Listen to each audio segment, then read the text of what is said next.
Kenalin, saya Sina, calon guru penggerak angkatan 10 Kecamatan Pedadan, Kabupaten Biren, Provinsi Aceh. Hari ini saya akan melakukan wawancara bersama kepala sekolah SMP Negeri 4 Pedadan di di sekolah asal saya. Apa kabar Bapak? Terima kasih sudah meluangkan waktunya untuk saya wawancarai hari ini. Ya Pak, baik hari ini saya akan mewawancari Bapak berkaitan dengan dilema etika dan pengambilan keputusan. Nah, selama ini bagaimana Bapak dapat mengidentifikasi kasus-kasus? Nah, selama ini bagaimana Bapak dapat mengidentifikasi kasus-kasus yang merupakan dilema etika atau bujukan moral? Ya, selama ini yang sudah berjalan di sekolah kita ini, selama ini saya di sini berkaitan dengan kasus akan kita klarifikasikan mana kasus yang berat, mana yang kasus yang ringan, mana kasus yang bisa ditangani bersama, mana kasus yang bisa ditangani sendiri. Ya. Oh, jadi seperti itu Pak ya, diklasifikasikan dulu Pak ya, mana kasus yang bisa Bapak tangani, mana kasus yang ditangani bersama gitu ya. Nah, kemudian selama ini bagaimana Bapak menjalankan pengambilan keputusan di sekolah kita ini, terutama untuk kasus-kasus di mana ada dua kepentingan yang sama-sama benar atau sama-sama mengandung nilai kebajikan? Sebagai pemimpin, tentu saja saya selalu akan dihadapkan dalam situasi mengambil keputusan. Tentunya untuk pertama kali kita harus mengidentifikasikan masalah terlebih dahulu. Apakah kasus tersebut berada di kedudukan moral atau dilema etika? Selanjutnya ada beberapa hal yang perlu kita lakukan untuk mengambil keputusan.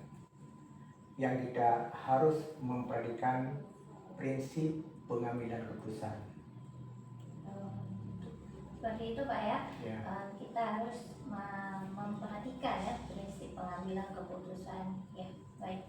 Selanjutnya langkah atau prosedur yang seperti apa yang bisa Bapak lakukan, selama ini? Jika ada kasus yang seperti itu, yang saya lakukan adalah mengidentifikasikan permasalahan yang ada. Kemudian saya mengenali nilai apa yang bertangan dalam situasi ini. Lalu saya akan mendiskusikan terlebih dahulu dengan wakil kepala sekolah dan wali kelas. Jika ada kasus yang seperti itu, yang saya lakukan adalah dengan mengidentifikasikan permasalahan yang ada. Kemudian saya mengenali nilai apa yang bertangan dalam situasi ini. Lalu saya akan mendiskusikan terlebih dahulu dengan wakil kepala sekolah selaku wakil saya. Kemudian saya juga berkoordinasi dengan guru-guru, dengan wali kelas untuk kita mengambil suatu keputusan. Nanti kita diskusikan dulu Pak ya. Ya. Lalu didiskusi Dengan wakil kepala sekolah, dengan guru, baru bisa kita mengambil suatu keputusan. Hal apa saja yang selama ini Bapak anggap efektif dalam pengambilan keputusan pada kasus-kasus dilema etika Pak?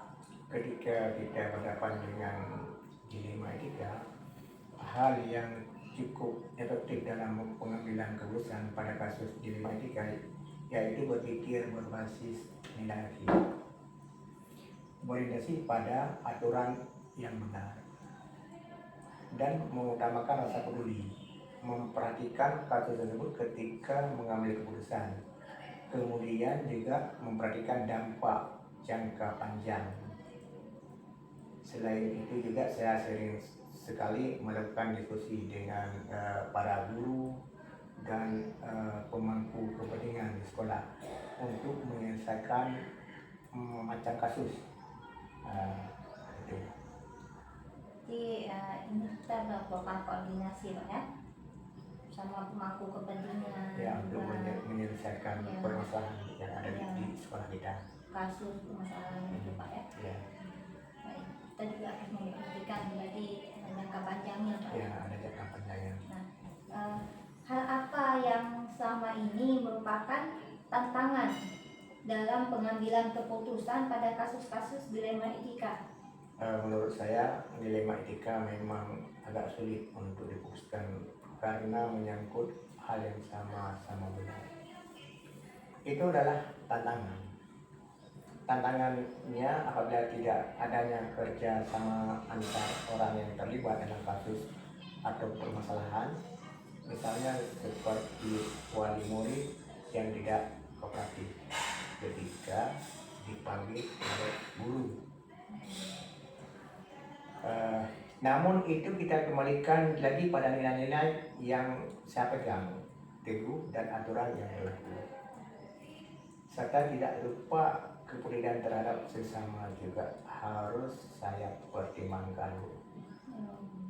Ya, berarti tantangannya itu kadang wali muridnya tidak kooperatif ya. Kalau ketika dipanggil oleh guru.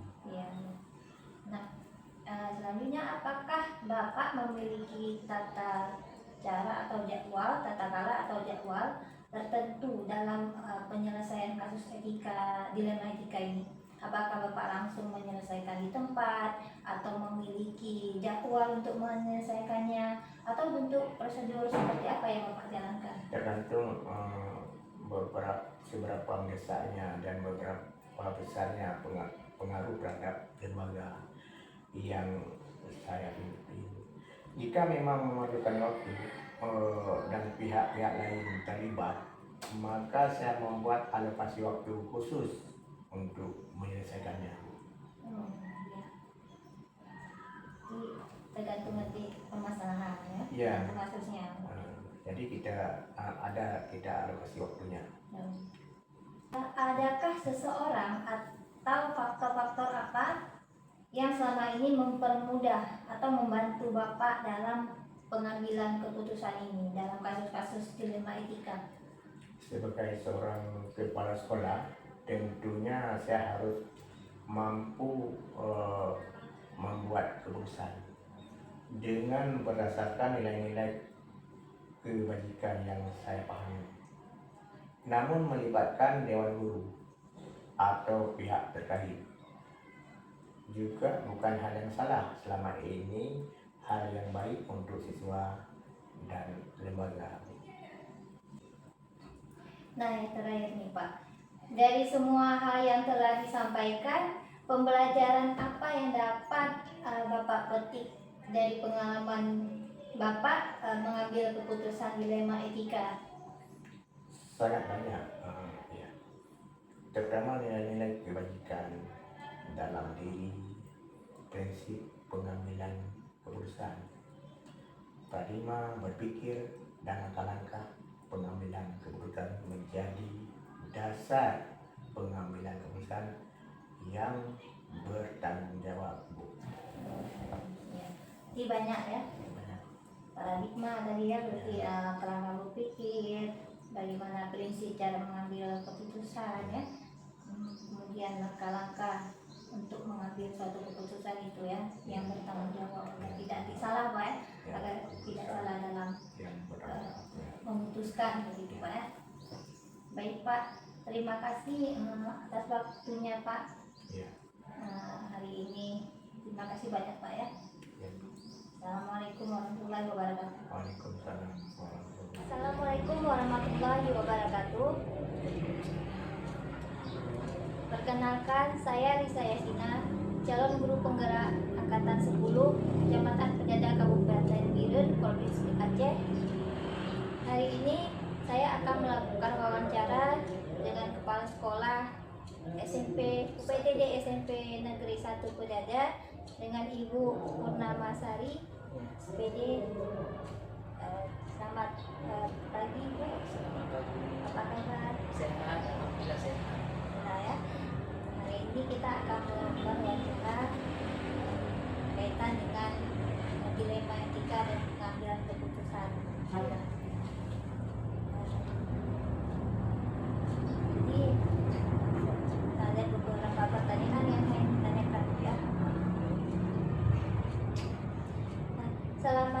bagaimana Ibu mengidentifikasi kasus-kasus yang merupakan dilema etika atau rujukan moral? Selama ini kan yang saya lakukan, misalnya ada termasuk dilema etika ya atau bukan moral di sekolah ini, ya saya terutama dulu kan mengidentifikasikan kasus-kasus tersebut atau menanyakan kepada yang berpihak ya, pada yang berwenang, bagaimana apakah yang terkait kasus itu, apakah mengecek kebenaran, apakah kasus itu bagaimana yang sebenarnya. Jadi saya mengidentifikasi dulu. Di cross check lah. Jadi bukan kalau misalnya ada dengar ada kasus ini tidak langsung tapi mengidentifikasi dulu, meng-cross check, misalnya siapa yang masalah, terutama dulu saya panggil dulu guru BP kan, kasih bagaimana Bu kasusnya ini tidak langsung ya, kita identifikasi dulu. Selama ini bagaimana Ibu menjalankan keputusan pengambilan di keputusan ini di sekolah, terutama untuk kasus-kasus di mana ada dua kepentingan yang sama, yang sama-sama benar atau sama-sama mengandung nilai kebajikan.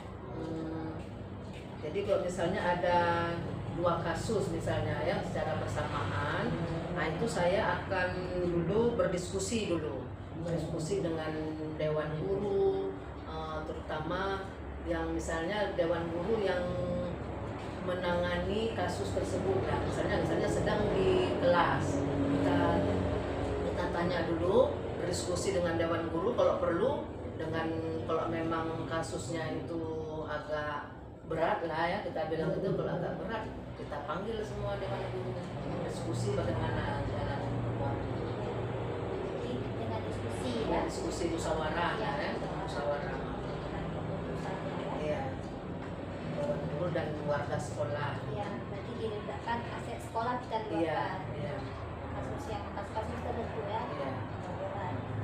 Ya kalau yang itulah itu yang sudah berat, ya lihat kasusnya macam tadi di depan kan kita identifikasi dulu. Iya.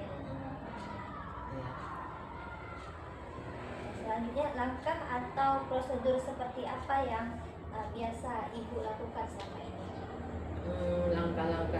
Langkahnya biasa kan, yang pertama saya mengecek dulu permasalahannya, bagaimana permasalahan, kemudian menentukan yang mana yang terkait untuk mendiskusikan masalah tersebut, diskusikan dengan dewan guru dan yang dengan sekolah, kemudian dengan kalau memang menyangkut dengan masalah pribadi, misalnya yang menyangkut pribadi saya, itu saya selesaikan sendiri. Pokoknya kalau memang menyangkut untuk sekolah, warga sekolah, saya berdiskusi dengan dewan guru dan warga sekolah. Tapi kalau memang sifatnya pribadi, kita selesaikan sendiri.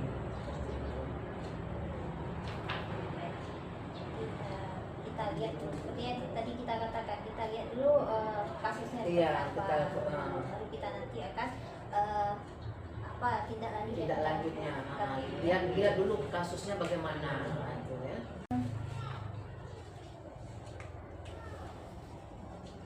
Selanjutnya, hal apa saja yang selama ini Ibu anggap efektif dalam pengambilan keputusan pada kasus-kasus dilema etika?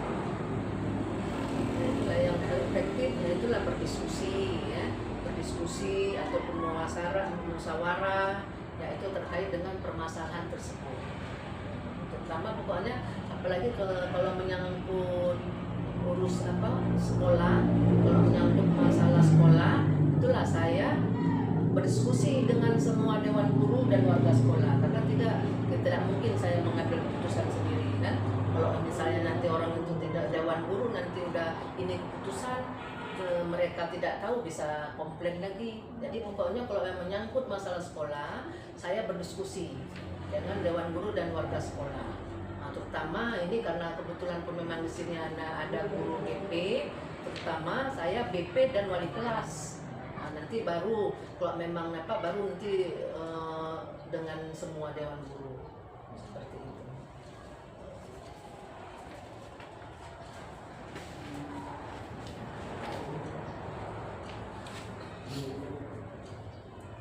Nah, selanjutnya hal apa saja nih yang selama ini merupakan tantangan bagi Ibu dalam pengambilan keputusan pada kasus-kasus dilema etika? Tantangannya itu kan salah satunya ya banyak emang ya tantangannya, cuma salah satunya itu yang menyangkut kadang-kadang yang menyangkut masalah itu yang yang menimbulkan rasa kasihan. Sedang rasa kasihan tapi harus ditegakkan, jadi rasanya bagaimana ya, berat tapi harus. Jadi ada rasa karena kita sebagai manusia ya, apalagi kadang-kadang siswa tersebut misalnya, ini salah satu contoh ya, siswa tersebut memang kenapa dia seperti itu, ada termasuk dilema itu kan, dilema sosial itu yang mungkin ya karena kami siswa di sini banyak yang kadang-kadang nanti tinggal dengan nenek, ayah dan mamanya sudah merantau ke Malaysia, jadi timbul rasa kasihan. Jadi itu yang tantangannya ya, rasa kasihan. Menarik Bu ya, tantangannya tuh rasa kasihan antara dilema kita dengan rasa kasihan. Rasa kasihan ya. itu jadi kan karena kita pun sebagai manusia kan. Jadi harus memang kita sebagai manusia, apalagi kita sebagai pendidik di sini, walaupun memang harus ada harus kondisi dilema karena ini sayang sama siswanya. Itulah. Ya ini, tapi satu sisi kita harus menegakkan aturan. Itulah tantangannya. Iya, tantangannya. Kemudian apakah Ibu memiliki tanggal atau jadwal tertentu dalam penyelesaian kasus etika dilema etika ini? Apakah Ibu langsung menyelesaikan di depan ataupun memiliki jadwal untuk menyelesaikannya, atau bentuk atau prosedur seperti apa yang Ibu jalankan? Oh, kalau jadwal gitu saya tidak ada kan, misalnya jadwal tertentu ini, cuma tergantung dilihat bagaimana masalah tersebut. Masalah tersebut kalau memang masalahnya itu urgen harus diselesaikan dalam waktu itu juga, karena kalau tidak selesaikan kadang nanti dilema etika itu semakin berat ya, semakin besar. Langsung selesaikan hari ini. Jadi yang jadwal tertentu itu tidak ada. Lihat seperti tadi yang saya sebutkan, di bagaimana permasalahannya, di cross check bagaimana permasalahan. Oh ini masih bisa tenggang, misalnya masih bisa 2 hari atau 3 hari.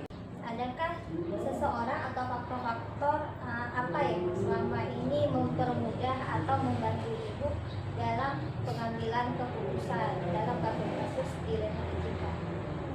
Kalau sekarang kan yang faktor-faktor itu ada saya terutama kalau untuk mengambil keputusan masalah dilema etika itu saya melibatkan guru BK, BP ya, BP.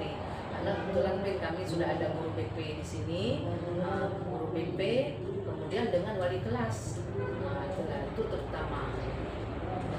Yang faktor yang utama BP dan wali kelas. Jadi koordinasi antara wali kelas dengan BP. Mudah dalam pengambilan keputusan. Iya. Tapi kalau memang tidak selesai juga baru semua dewan guru kita libatkan. Ya, pertanyaan terakhir Ibu, dari semua hal yang telah Ibu sampaikan tadi, yang telah kita bicarakan, pembelajaran apa yang dapat dipetik dari pengalaman Ibu ambil keputusan dilema etika? Jadi semua dari yang sudah dijalani semua persoalan kalau memang kita diskusikan, hasilnya kita musyawarahkan semua dengan dewan guru dan warga sekolah, itu pokoknya ada jalan keluar ya. Makanya setiap apa yang terjadi di sekolah atau terutama dengan warga sekolah, itulah saya tetap harus musyawarah musyawarah dengan dewan guru dan warga sekolah. Jadi semua dengan adanya musyawarah dan dewan guru dan warga sekolah itu persoalan insya Allah semua dapat kita atasi. Ya, dengan diskusi, dengan Ya, musyawarah. pokoknya persoalan yang itu kita tangani dengan dewan guru dengan semua warga sekolah, yaitu dengan musyawarah, diskusi kan. Jadi semua kita libatkan. Jangan nanti yang dewan guru ini aduh anak tuku atau saya tidak tahu ini kan. Jadi semua kita libatkan. Seperti itu. Diskusi semua masalah pun jadi lebih Iya, iya. atasi bersama Iya. Bu ya. Ya, jadi dewan guru pun nggak ada lagi ngomong-ngomong Ya, di belakang. Memang udah kita duduk mufakat, musyawarah Iya. kan. Di situ udah kita libatkan, Iya. jadi pengambilan keputusannya pun bersama Bu. Iya. Terima kasih Bu atas waktunya Bu ya, waktunya hari Terima ini kasih, sudah Kak, diberikan sama-sama. kesempatan Iya. mewawancarai. Terima kasih banyak Bu ya. Iya, iya. Semoga sukses ya. Ya, Sukses amin, ya. amin. Semoga nanti apa yang nanti juga hal-hal yang berkaitan dengan